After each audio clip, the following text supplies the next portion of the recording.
প্রিয় দর্শক, দেশ ও দেশের বাইরে থেকে যারা আমার এই ভিডিওটি দেখছেন তাদেরকে জানাই কৃষি সেবন চ্যানেলের পক্ষ থেকে আন্তরিক অভিনন্দন। তো যারা নতুন পেঁপে চাষ করে স্বাবলম্বী হতে চান, যারা বিদেশ যাওয়ার চিন্তা করতেছেন এবং কোনো কর্ম পাচ্ছেন না, তারা কিন্তু পেঁপের প্রজেক্ট করে স্বাবলম্বী হতে পারেন। সুপ্রিয় দর্শক, কৃষি বিষয়ক সকল প্রকার ভিডিও পেতে আমার এই চ্যানেলটি সাবস্ক্রাইব করে বেল আইকনটি প্রেস করে দিন। দর্শক শ্রোতা, এটি একটি 4 মাস 10 দিন বয়সের গাছের অবস্থা দেখুন। এটি বাবু জাতের পেঁপে। তো আমি মনে করি পেঁপের জাতটাই আসলে সর্বোচ্চ ম্যাটার করে একটা সফলতার দ্বারপ্রান্তে পৌঁছানোর জন্য। তো আজকে কথা বলবো যে দুইটি বিষয়ে, সেটি পেঁপে চাষিদের জন্য অত্যন্ত গুরুত্বপূর্ণ। তো বন্ধুগণ, পেঁপে চাষের জন্য সর্বোপরি 1 নাম্বার বিষয়টি হচ্ছে আপনাদের জাত নির্বাচন করতে হবে।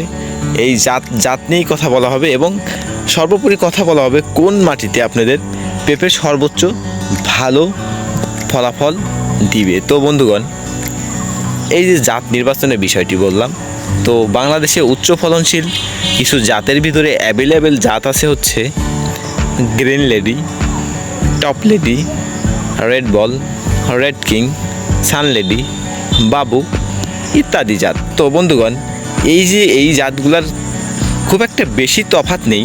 তো তফাতের ভিতর আছে কোনোটি কাঁচা বেচা যায়, যেমন গ্রিন লেডি, রেড কিং।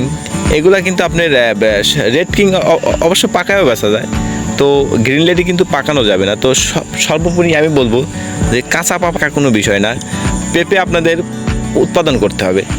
তো উৎপাদন করলে সেটি কিন্তু আপনারা কাঁচাই বেচতে পারবেন। তো বন্ধুগণ, কাঁচা পেঁপের বাংলাদেশে ব্যাপক চাহিদা, যেটি পূর্ণ করা আমাদের 2-4-10 বিঘা 100 বিঘা জমিতে বা 1000 বিঘা জমিতে করলেও কিন্তু সেটা বাংলাদেশের যে পেঁপের চাহিদা সেটা পূর্ণ করা সম্ভব হবে না। সুপ্রিয় দর্শক, যারা পেঁপে চাষ করতে চান এবং আমাদের চ্যানেলের মাধ্যমে অথবা গ্রিন এগ্রো কোম্পানির মাধ্যমে পেঁপের প্রজেক্ট করাতে চান, তো সেক্ষেত্রে আপনারা আমাদের সাথে স্ক্রিনে দেওয়া নাম্বারে যোগাযোগ করতে পারেন। আমরা আপনাদের জমি দেখে এবং সেই জমিতে পেঁপে চাষ হবে কিনা, পেঁপে চাষের উপযোগী জমি কিনা সেটি দেখে সিলেক্ট করে দেব। আরেকটি বিষয়, আমাদের অফিসার সেখানে সরাসরি আপনার জমিতে গিয়ে জমির মাটি পরীক্ষা করবে।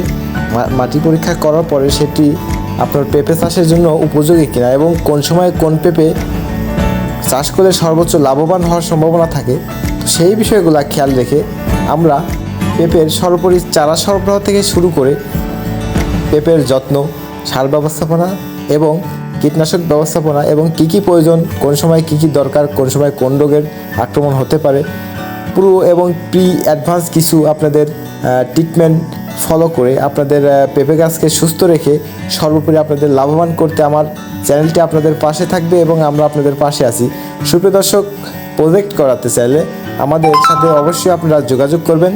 দর্শক শ্রোতা, এখন আসি জাত নির্বাচন থেকে শুরু করে সর্বোপরি আমরা আপনাদের সাথে অঙ্গীকারবদ্ধ থাকব।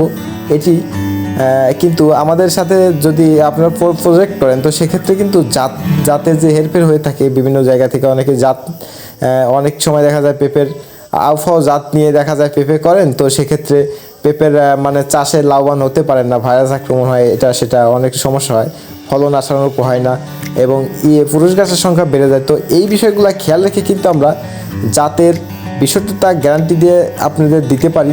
দর্শক শ্রোতা, এটি ছিল আমাদের প্রজেক্ট করানোর মূল মন্ত্র এবং বাংলাদেশকে সমৃদ্ধশালী করতে আমরা আপনাদের পাশে থাকব।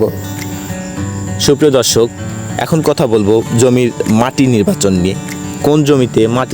কোন মাটিতে পেঁপে সর্বোচ্চ বেটার হয় এবং উৎপাদন ক্ষমতা বেড়ে যায়। তো বন্ধুগণ, এবং জমির অবস্থা কীরকম হতে হবে সেটি নিয়েও কথা বলা হবে। সুপ্রিয় দর্শক, পেঁপে চাষ একটি লাভজনক কৃষি আমি মনে করি। তো বন্ধুগণ, পেঁপে চাষ কিন্তু সব জমিতে হয় না, এটা আমরা জানি। তো পেঁপে চাষের জন্য উপযুক্ত জমি হচ্ছে এই যে বেলে দোআঁশ মাটি। এই যে মাটিটি দেখতে পাচ্ছেন, এটি একটি বেলে দোআঁশ মাটি। এই বেলে দোআঁশ মাটি চিনবেন কীভাবে? যখন এটি হাতে দিবেন এবং এই দলাটে টিপ দিবেন, তখন যদি এটি ভেঙে ঝুরঝুরি হয়ে যায় তো এটি কিন্তু বেলে দোআঁশ মাটির বৈশিষ্ট্য। আর যদি এঁটেল মাটি হইতো তাহলে কিন্তু এরকম ভাঙতো না। আর অত্যন্ত বালিতেও কিন্তু পেঁপে হবে না। সুপ্রিয় দর্শক, পেঁপে চাষের উপযুক্ত মাটি হচ্ছে বেলে দোআঁশ উর্বর মাটি। মাটিকে উর্বর করার জন্য জৈব সার আপনারা ব্যবহার করবেন। সুপ্রিয় দর্শক, এখন আসি পেঁপে চাষের জন্য উপযুক্ত যে জমির অবস্থা হতে হবে সেটি হচ্ছে ঢালু জমি। এই যে জমিটি দেখতে পাচ্ছেন, এটি কিন্তু একটি ঢালু জমি। এই জমিতে কিন্তু কোনো প্রকারের পানি জমে না, পানি নিষ্কাশন ব্যবস্থা খুবই ভালো। সুপ্রিয় দর্শক, এই যে নালাটি দেখতে পাচ্ছেন, এই নালা দিয়ে কিন্তু পানি শো করে বেরিয়ে চলে আসে বৃষ্টি নামার সাথে সাথে। তো এই জমিতে যদি বৃষ্টির পানি জলাবদ্ধতা থাকতো তাহলে কিন্তু এই যে পেঁপের গোড়ায় যদি পানি জমতো সেক্ষেত্রে পেঁপের আপনার এটি কিন্তু হয়ে যেত, জলাবদ্ধতার কারণে এটি কিন্তু পচে গাছ নষ্ট হয়ে যেত। সেক্ষেত্রে পেঁপে হারভেস্টিংয়ে অর্থাৎ ফলনে হ্যাম্পার হইতো। সুপ্রিয় দর্শক, ভিডিওটি ভালো লাগলে অবশ্যই লাইক করবেন এবং কমেন্ট করে আপনাদের মূল্যবান মতামত জানাতে পারেন। এবং পেঁপের প্রজেক্ট করাতে চাইলে স্ক্রিনে দেওয়া নাম্বারে আপনারা যোগাযোগ করতে পারেন। ধন্যবাদ সবাইকে। আসসালামু আলাইকুম।